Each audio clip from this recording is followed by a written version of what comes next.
I'm Rachel Kate Macleod. If you don't know who I am, I think the title explains that I'm in the corner there.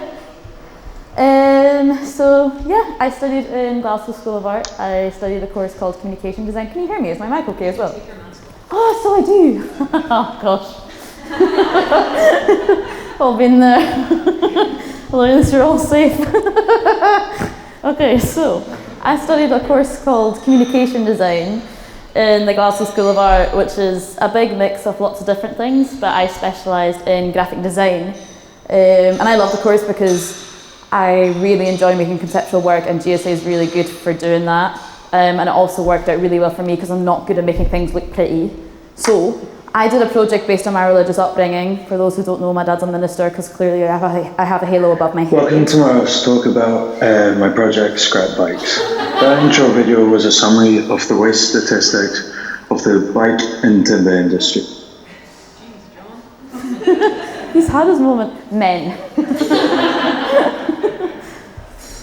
Okay, so I made a project about my religious upbringing. My dad is a minister my whole life growing up. My family were very strict about how I treated the Sabbath and how I acted as well. So I kind of wanted to have a little deep dive into the upbringing. I think also as well as a sort of healing process for me as someone who was just kind of asking a lot of questions about the upbringing and also the lifestyle and islands and stuff, because obviously since we're all here, I'm sure we all know the Stornoway Sabbath and all these things. So these are some of my references. I first of all went into looking at a lot of classic research. My biggest regret at this project is that I didn't get to go home. So, because since coming home, the amount of stories folk have told me and things that I just could not find online, because it was a really niche topic, and I probably should have known that from the start because it ended up being really difficult, but I made it through. This was my favourite story about how they tried to show Jesus Christ Superstar in a playhouse, and then the minister in Stornoway Free Church put a curse on the cinema, and then it closed a month later. Like, what a ride. Anyway, so I then conducted a survey and I did a lot of research.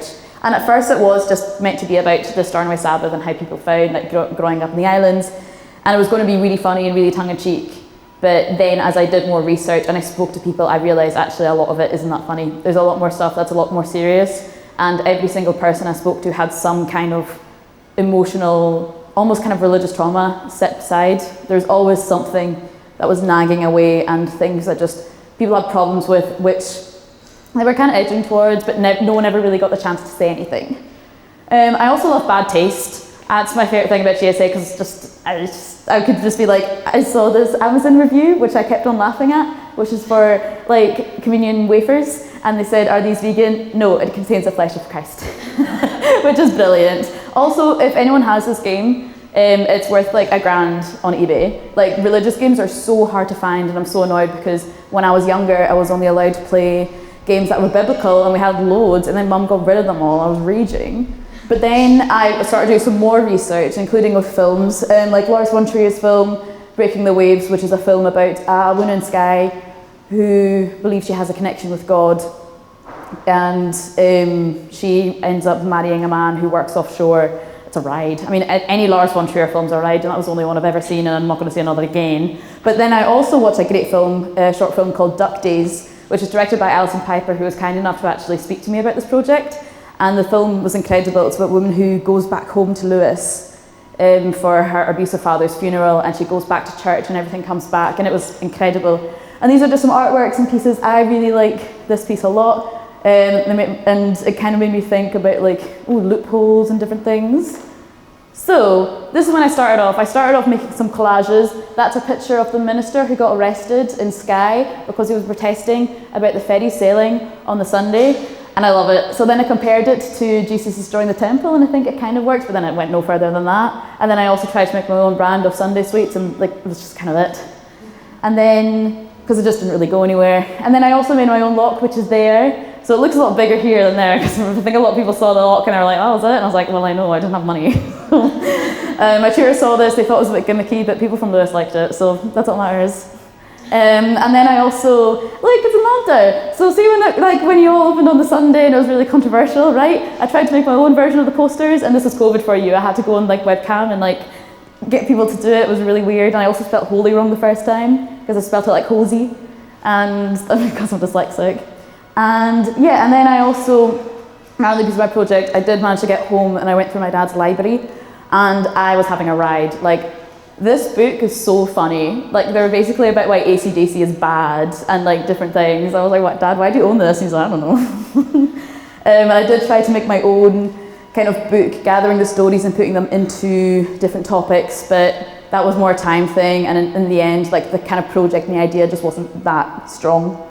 So then moving on to making the actual final pieces and how they came about. Everyone, like, the main thing that people talked about in the survey is washing on the Sunday. Somehow that was like the biggest thing. Like, it really drove people, like, don't do it. So the original thing I did was I made these clothes labels where it's kind of all these things, but then it says do not wash on Sunday, and I have little praying hands there. Which at first I was like, yeah, but then I was like, it's kind of small and like, I don't know, I just didn't really know how to do it further. So then I started like having, I don't know if you know that picture where the guy's like got the board and he's like got all these red strings and he's like getting these crazy thoughts. That was me, because I found this Bible verse, right, where they're like, you're being made white by the blood of the lamb. And I was like, what if you put lamb's blood in clothing laundry, right? Then it's fine. So I actually tried to put food colouring in like laundry tablet things and it didn't work. I spent like 3 days doing it.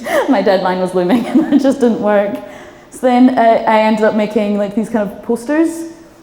This is the process in case anyone wanted to see it. And then the final piece was like this, a brand called Unblemished coming to a co-op near you. And this is a little bit picky, this clicky. Once I get it. There we go. Back to bad taste. My auntie works in a religious bookshop and she sent me a bunch of free things. It was great. My favourite thing was Win with God, the football. And I also started like collecting things that had a Christian message on it when it didn't really make sense. Like one of my favourite things I bought was a frisbee that says Jesus loves you. Why?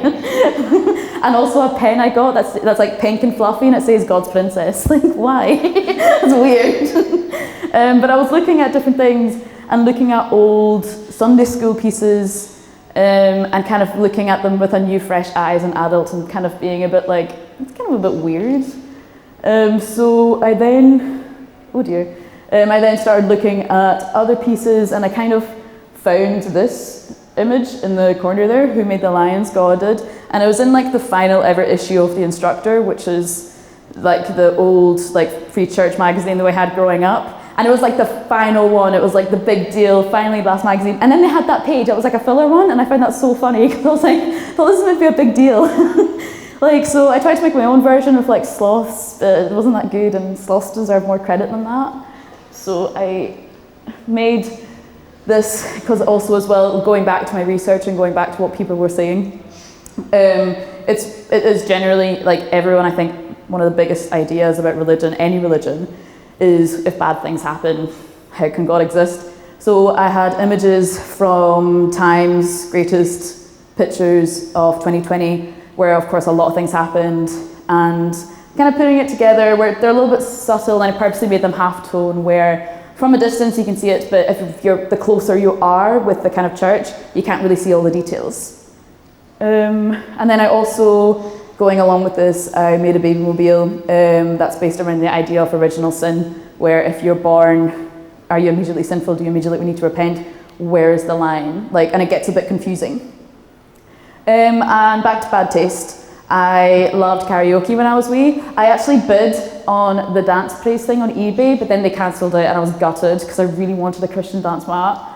And I was so upset because I think I was the only person that bid and it wasn't high enough, so you cancelled it because who else was wanting that? So I made my own karaoke game because when I was younger, like I mentioned earlier, I wasn't allowed to play games on a Sunday. So I made Psalm 100 as karaoke, and that's just some of the development. Actually, it went pretty quickly, and then I had an old TV which I borrowed from GSA, and yeah, it's fairly self-explanatory. Psalm 100 and karaoke. If there's a high demand, sure, okay, I'll do all the psalms since you're begging for it. And, oh, very sorry. Freya, please be prepared for this clicky thing. And another thing as well, talking about like the ownership of your own body within the church. I had a dream one night where someone put a condom in an engagement box, and I was like, oh, that's such a good idea. So then I ordered some real condoms, as you'll see.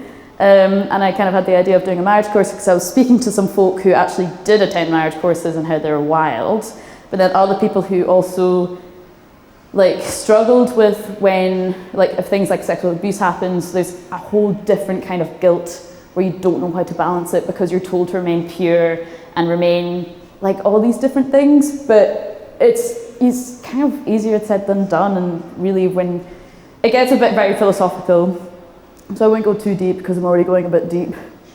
And the last few bits are fairly short. And then I had a church bulletin, and there was loads there, but they all got stolen.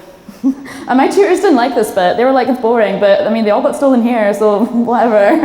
I was collecting church bulletins, and I made, to kind of tie it all in together, because at first, with all the different projects, one of the biggest critiques I got was they all, from an outsider perspective, they all just didn't really seem to tie together. So I made a church bulletin where, you know, I kind of like put them all together, like the chain locks, also the plastic bags, which I didn't include in the presentation, but they're out in the hall, and I'm also selling for half price tonight. So, woo! So that's me. Thank you so much for listening, and sorry about the clicky thing.